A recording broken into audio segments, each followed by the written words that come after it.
हम लोग बात करने वाले हैं about the independence and partition of India which is the last chapter of your Indian history. ठीक है, और यहाँ से हमें पता पड़ेगा कि कैसे इंडिया को किन कॉस्ट पर जो है ना इंडिपेंडेंस मिली और कैसे पार्टीशन हुआ इंडिया का। ठीक है, तो सबसे पहले तो वी स्टार्ट, तो सबसे पहले तो कैबिनेट मिशन इन इंडिया। तो क्लेमेंट एटली जो कि उस समय पे नए प्राइम मिनिस्टर बने थे ब्रिटेन के, send the cabinet mission plan to India to discuss the transfer of power to the Indians. ठीक है, कि अब इंडियंस को हम कैसे जो है, ऑब्वियसली अब ब्रिटिशर्स से जो ना इंडियंस के पास पूरी पावर आने वाली थी। सो the cabinet mission arrived in 1946 in India and it consisted of 3 cabinet members. ठीक है, उसके अंदर 3 कैबिनेट मेंबर्स थे। ठीक है, अब इसके क्या क्या क्लॉजेस थे अच्छे तरीके से देखना। तो सबसे पहले तो the cabinet mission propose the formation of the federal union of the British provinces and princely states in India. The central government was to have control of the defence, foreign affairs and communications in the country. ठीक है, तो उनके पास में इस चीज का control होगा। It was laid down that the Indian union was to have its own executive and legislature and provinces had the power to enjoy complete autonomy for all subjects other than the union subjects। तो जितने भी princely states होंगी, मतलब states होंगी, उनके पास हर एक चीज की पावर होगी other than which are there in the union subject. ठीक है, उसके बाद में the British provinces were to be divided into groups. There were 3 major groups and a province could opt out of any group and join another by majority of votes. So basically it proposed the setting up of a constituent assembly to frame the constitution of India. It was to consist of 389 members. उसके अंदर 389 members होंगे. The members were to be elected by the provincial legislative assemblies. Provision was made to give separate representation to the Muslims and the Sikhs. ठीक है, उसके साथ साथ N interim government, मतलब एक इंटरिम गवर्नमेंट बनाई जाएगी, was to be formed at the center with 14 members. ठीक है, उसके बाद में India had the choice to decide if it wanted to remain within the British Commonwealth और not.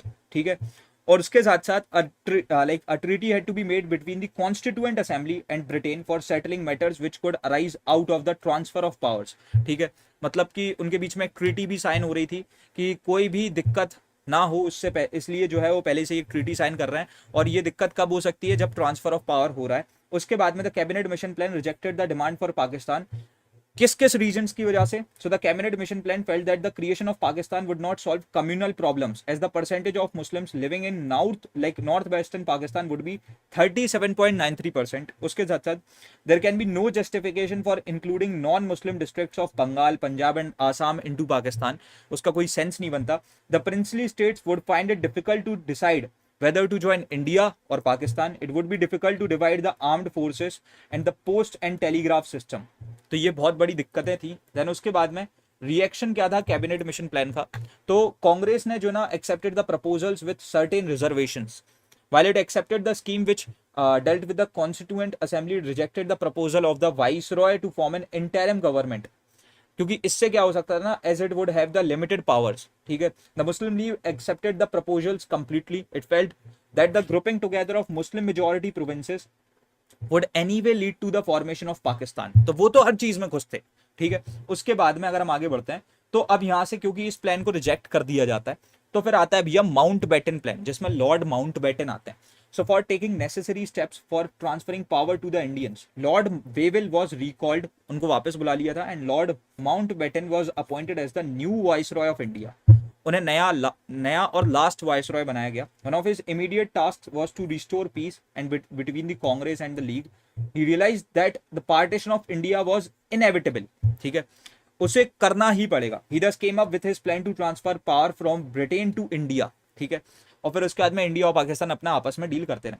So Lord Mountbatten came up with a plan of like partition of India. He like presented his plan to 7 prominent leaders. किसके सामने किया गया था, याद रखना, Nehru, Jawaharlal Nehru, Patel, Jinnah, Kripalani, Liaquat, Nishtar and Baldev Singh. इन 7 लोगों के सामने उन्होंने अपना प्लान को जो ना लेकर के प्रेजेंट किया, और जो प्लान है वो दोनों ने ही एक्सेप्ट कर लिया, कांग्रेस ने भी, लीग ने भी। उसके मेन फीचर्स क्या क्या थे कि ब्रिटिश इंडिया को इंडिया और पाकिस्तान में डिवाइड कर दिया जाएगा। It was for both countries to decide about their relationship with the British Commonwealth and with each other, कि उनको ब्रिटिश कॉमनवेल्थ के साथ में क्या रिलेशन रखना है और अपने आपस में क्या रिलेशन रखने हैं। The princely states would be free to join either India और पाकिस्तान, एंड उसके बाद में the Bengal and Punjab were to be partitioned provided the legislative assemblies of both state voted in favour of partition only. ठीक है, उसके बाद में plebiscite was to be held in the north west frontier province to decide if she like if they just wanted to join India और पाकिस्तान, तो उनके पास में जो है ये ऑप्शन रहेगा, ठीक है। और उसके बाद में a referendum was to be held at the Muslim majority province of Sylhet to decide whether it wants to remain in the East Bengal or wishes to join Assam, ठीक है। A separate constituent assembly would be constituted for framing the constitution of Pakistan, ठीक है। It was decided that power would be transferred much before June 1948. The British Parliament would have to pass an act for the transfer of power before 15th of August 1947, जो अभी हमारा Republic day होता है, ठीक है। उसके बाद में अगर हम आगे बढ़ें तो यहाँ पर से acceptance of the Mountbatten plan, it was received with mixed reactions from people and parties across the country. The nationalists were not happy क्योंकि अब इंडिया का पार्टीशन हो रहा था, and the Muslim League and the Congress accepted the plan. क्यों? क्योंकि एक large scale communal violence and clashes in the country convinced the India people of India that communal tension could only be eased by partitioning the British India. उसके साथ साथ the League had joined the interim government to obstruct the working of the Congress.